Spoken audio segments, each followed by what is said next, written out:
So here we have the BMW 330e M Sport Automatic. It's a plug-in hybrid on a 66 plate. I'm going to start off by showing you around the outside of the car, and then we'll hop in and run through some controls on the inside. But from the outside, you can see that it's a four-door car with alloy wheels. Let's start off inside the boot and then work our way around the rest of the car from there. So as we approach the boot, you can see we have reversing sensors, plenty of boot space as well. Okay, so we're just going to work our way back round to the front of the car, and then we'll hop in and run through some controls on the inside. But now that we've done a full circle of it, you can see it's in excellent condition the whole way round.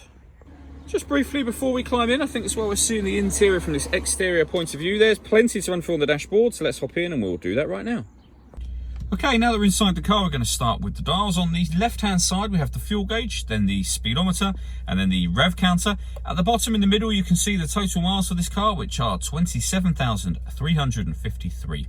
You can change information displayed above that by using a button on the end of the indicator stalk for various different bits of fuel economy and trip computer information. If we back out to the steering wheel, on the left-hand side, we have cruise control and speed limiter. And on the right hand side, stereo and phone controls, including voice activation just there. We've also got these paddles so that you can change up and down a gear with this automatic gearbox should you wish to do that. Over in the center, we have BMW's business nav. Everything you can see me controlling right now on the screen, all the movement that I'm making, it's all being done using the Idrive system, which is essentially this dial, these buttons as well, but the dial, you can select things by pushing it down. So for example, if you want navigation, you can push that button down. We can have a look at the map. There's a full video that shows exactly how this satellite navigation works that can be found on both our website and also on our YouTube channel as well. When it comes to music in this car, we've got FM, AM and DAB radio.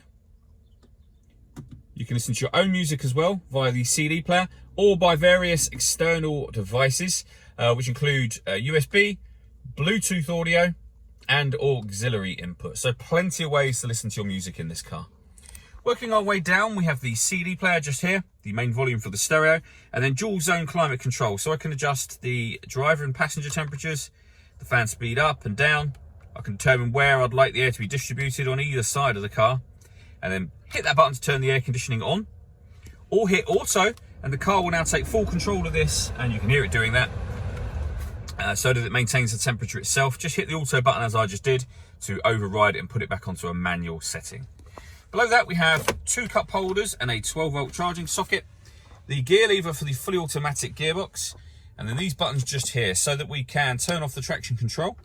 We can put the car in sport mode, and it will tell you on here that we've done that, comfort mode, and Eco Pro mode.